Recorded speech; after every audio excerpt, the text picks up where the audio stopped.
Ia tidak takut kepada kabar celaka. Mari kita baca ayat firman Tuhan dari Mazmur 112 ayat 1 sampai 10. Haleluya! Berbahagialah orang yang takut akan Tuhan, yang sangat suka kepada segala perintahnya. Anak cucunya akan perkasa di bumi, angkatan orang benar akan diberkati. Harta dan kekayaan ada dalam rumahnya, kebajikannya tetap untuk selamanya. Di dalam gelap terbit terang bagi orang benar, pengasih dan penyayang orang yang adil. Mujur orang yang menaruh belas kasihan dan yang memberi pinjaman, yang melakukan urusannya dengan sewajarnya, sebab ia takkan goyah untuk selama-lamanya. Orang benar itu akan diingat selama-lamanya. Ia tidak takut kepada kabar celaka. Hatinya tetap penuh kepercayaan kepada Tuhan. Hatinya teguh. Ia tidak takut sehingga ia memandang rendah para lawannya. Ia membagi-bagikan, ia memberikan kepada orang miskin. Kebajikannya tetap untuk selama-lamanya. Tanduknya meninggi dalam kemuliaan. Orang fasik melihatnya lalu sakit hati. Ia menggertakkan giginya lalu hancur. Keinginan orang fasik akan menuju kebinasaan. Dalam ayat 7 jelas dikatakan bahwa ketika datang kabar celaka, ia tidak takut. Hatinya tetap penuh kepercayaan kepada Tuhan. Ia hidup dengan iman tiap-tiap hari. Itu sebabnya hatinya teguh dan ia memandang rendah para lawannya.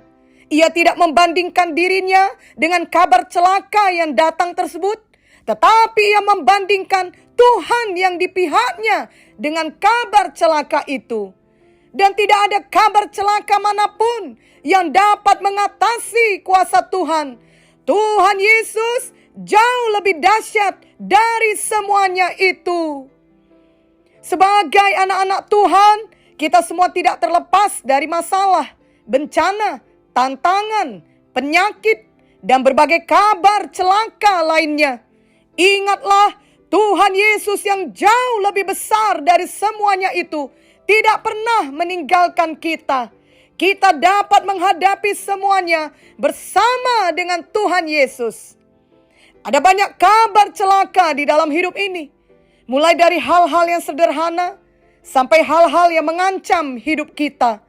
Misalnya kita mendapat kabar mobil kita yang rusak, memerlukan biaya perbaikannya yang sangat mahal. Atau cek rutin tahunan kita ke dokter, ternyata membawa kabar bahwa kita menderita penyakit yang mengancam nyawa kita. Atau berita bahwa kita termasuk salah satu yang ikut di PHK dari perusahaan tempat kita bekerja. Atau anak kita pulang ke rumah membawa kabar yang mengejutkan. Semua ini adalah kabar celaka yang tidak kita harapkan terjadi kepada kita. Namun pada kenyataannya, semua kita tidak terhindar dari kabar celaka yang tidak menyenangkan tersebut.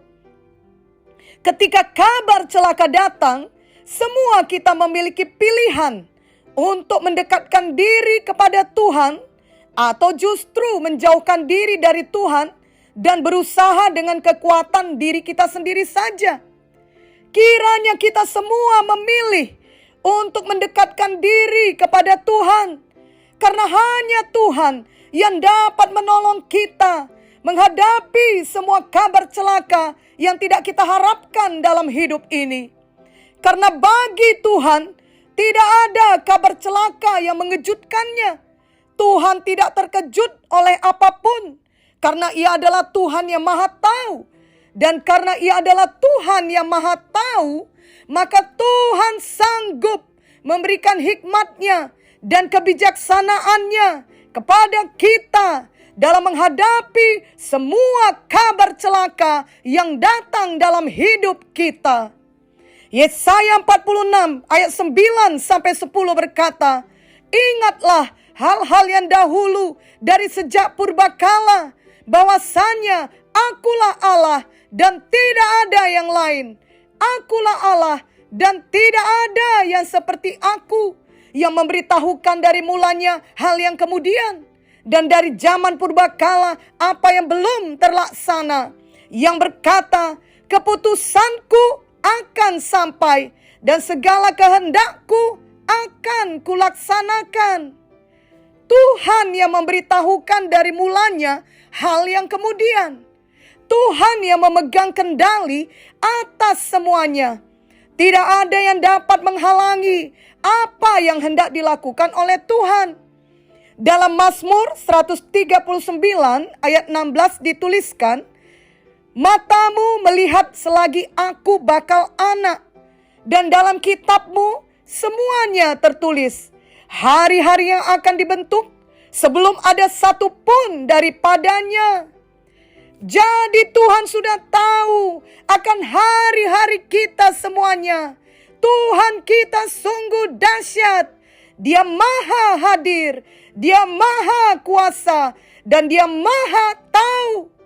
Maka kita dapat berharap kepada Tuhan dan bersandar penuh kepadanya di saat kita menerima kabar celaka yang tidak menyenangkan dalam hidup ini. Ingatlah bahwa Tuhan Yesus adalah Jehovah Rafa, Tuhan yang menyembuhkan kita. Keluaran 15 ayat 26b berkata, sebab aku Tuhanlah yang menyembuhkan engkau.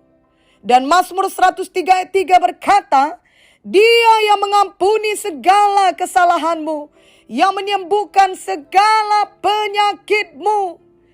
Juga 1 Petrus 2 ayat 24 berkata, Ia sendiri telah memikul dosa kita di dalam tubuhnya di kayu salib, supaya kita yang telah mati terhadap dosa hidup untuk kebenaran.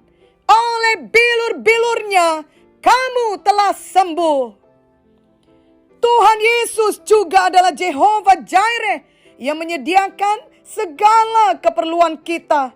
Dengan kasih-Nya yang besar, Tuhan memberikan kepada kita anak-anak-Nya apa yang kita butuhkan untuk menyelesaikan panggilan-Nya dalam hidup kita. Kita mengingat bagaimana Tuhan memberikan seorang anak kepada Abraham. Tuhan memberikan seorang istri kepada Ishak. Tuhan memberikan tempat di istana bagi Yusuf untuk menjadi pemimpin di sana yang kelak memelihara umat Tuhan, yakni Israel dan keturunannya. Tuhan memberikan mana dari sorga bagi makanan bangsa Israel selama mereka di padang gurun. Tuhan memberikan anak bagi Hana yang mandul. Tuhan memberikan gua bagi Daud saat dia perlu bersembunyi dari Saul yang mengejarnya. Tuhan memberikan hikmat bagi Salomo. Tuhan memberikan daging yang dibawa oleh Gagak bagi Elia. Dan masih banyak lagi pertolongan Tuhan, penyediaan Tuhan, dan kuasa Tuhan yang dinyatakan bagi anak-anaknya di sepanjang kisah Alkitab. Hal ini juga dapat dijadikan bagi kita bila kita benar-benar hidup takut akan Tuhan. Ini berarti kita suka akan firman Tuhan dan suka melakukan firman Tuhan. Dengan kata lain, hidup kita berakar di dalam Tuhan. Kolose 2 ayat 7 berkata, hendaklah kamu berakar di dalam Dia dan dibangun di atas Dia. Hendaklah kamu bertambah teguh dalam iman yang telah diajarkan kepadamu, dan hendaklah hatimu melimpah dengan syukur. Saat kita berakar dalam Tuhan, kabar celaka tidak membuat kita menjadi sangat tertekan lalu menyerah. Benarlah bahwa kabar celaka dapat mempengaruhi emosi kita, di mana kita dapat merasa sedih, bingung, bahkan takut saat ada kabar celaka. Namun bila kita berakar dalam Tuhan, kita akan ingat untuk tidak sedih, bingung, atau takut terus-menerus sampai melupakan Tuhan. Justru kita ingat untuk selalu kembali kepada Tuhan, memohon pertolongan Tuhan. Dalam Mazmur 112 ayat 1 di atas dikatakan bahwa berbahagialah orang yang takut akan Tuhan. Jadi marilah kita menjadi orang yang takut akan Tuhan. Amsal 8 ayat 13 berkata, takut akan Tuhan ialah membenci kejahatan. Aku benci kepada kesombongan, kecongkakan, tingkah laku yang jahat, dan mulut penuh tipu muslihat. Banyak orang berpikir bahwa hidup takut akan Tuhan adalah hidup yang menderita, karena tidak boleh berbuat dosa ini dan itu. Itu adalah tipu daya setan. Justru hidup di dalam dosa dan berkompromi dengan kejahatan adalah hidup yang menderita. Dan hidup takut akan Tuhan adalah hidup yang berbahagia. Marilah kita bertobat dari semua dosa yang selama ini mengikat kita. Marilah kita pilih hidup kudus, hidup takut akan Tuhan setiap hari. Walaupun tentu tidak ada kita yang sempurna dalam hal ini, dan pasti kita semua masih saja akan berbuat kesalahan atau membuat keputusan yang salah dan masih melakukan berbagai dosa. Tetapi biarlah hati kita tidak mau dengan sengaja berbuat dosa atau sengaja tidak mau bertobat dan mau terus melakukan kejahatan.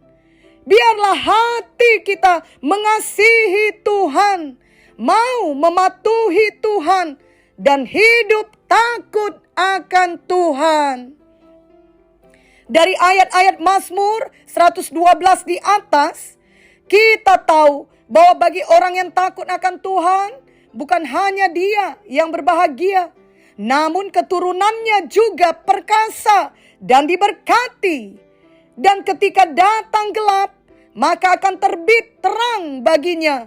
Ada jalan keluar baginya. Tuhan membuka jalan saat tiada jalan. Ini adalah hal yang sangat luar biasa. Walaupun mengalami gelap, terang akan terbit baginya di saat yang tepat. Namun kita juga harus mengingat bahwa orang yang takut akan Tuhan berarti ia juga adalah orang yang adil, orang yang mengasihi, orang yang menaruh belas kasihan. Lalu Tuhan yang memberi kemujuran atau keberuntungan kepadanya. Kemujuran bukan sesuatu yang dapat diusahakan manusia, tetapi Tuhan sendiri yang memberikannya. Tuhan juga menjanjikan bahwa orang tersebut tidak akan goyah, melainkan akan diingat selama-lamanya. Ini dapat berarti bahwa walaupun ia sudah meninggalkan dunia ini, pengaruhnya yang baik kepada keturunan atau generasi berikutnya tetap ada dan tetap bertahan. Jadi marilah kita bertumbuh menjadi orang yang adil, yang mengasihi, dan selalu menaruh belas kasihan kepada orang lain. Itu sebabnya orang yang takut akan Tuhan akan tetap dapat memberkati orang lain. Walau sudah mengalami kabar celaka, pada akhirnya ia tetap menang. Berapa lama pun waktunya itu. Bahkan dalam Mazmur 112 ayat 9 dikatakan, ia memberikan kepada orang miskin. Kebajikannya tetap untuk selamanya. Dan tanduknya meninggi dalam kemuliaan. Hal ini sungguh luar biasa. Seharusnya kabar celaka yang datang kepadanya akan menghancurkannya. Namun justru kelak kabar celaka itu membawa kemuliaan baginya. Benarlah firman Tuhan dalam Roma 8 ayat 28 yang mengatakan bahwa Tuhan turut bekerja dalam segala sesuatu untuk mendatangkan kebaikan bagi mereka yang mengasihi Dia, yaitu bagi mereka yang terpanggil sesuai dengan rencana Allah. Mazmur 112 ayat 10 di atas berkata, orang fasik melihatnya lalu sakit hati. Ia menggertakkan giginya lalu hancur. Keinginan orang fasik akan menuju kebinasaan. Jadi ketika orang yang takut akan Tuhan mendengar kabar celaka, bahkan mengalami kabar celaka, maka akhirnya orang-orang di sekitarnya menyaksikan bagaimana Tuhan menolong dan memeliharanya sebagai orang benar.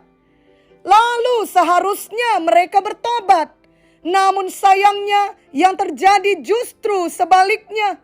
Mereka tetap menjadi orang fasik yang iri hati, mengeraskan hati, dan tidak mau bertobat. Janganlah ada di antara kita memilih menjadi seperti orang fasik ini. Janganlah pula ada kita yang menjadi lemah atau berhenti di tengah jalan dalam mengikut Tuhan oleh karena menerima dan mengalami kabar celaka. Kita adalah orang-orang yang takut akan Tuhan. Ingatlah selalu bahwa Tuhan Yesus tidak pernah meninggalkan kita. Dan itu lebih dari cukup. Kita dapat menghadapi semuanya dan kemudian melewati semuanya itu bersama dengan Tuhan Yesus. Dan kita selalu mengingat bahwa hidup kita di dunia ini adalah untuk menantikan kedatangan Tuhan Yesus kembali menjemput kita, anak-anaknya. Jadi kita berketetapan hati untuk tetap setia hidup sebagai orang yang takut akan Tuhan. Amsal 14 ayat 26 sampai 27 berkata, dalam takut akan Tuhan ada ketentraman yang besar, bahkan ada perlindungan bagi anak-anaknya. Takut akan Tuhan adalah sumber kehidupan sehingga orang terhindar dari jerat maut. Kita tidak takut kepada kabar celaka. Kita hadapi semuanya bersama dengan Tuhan Yesus. Kita tahu janji Tuhan bagi kita, ya dan amin, dan pasti digenapi Tuhan dan indah pada waktunya. Amin.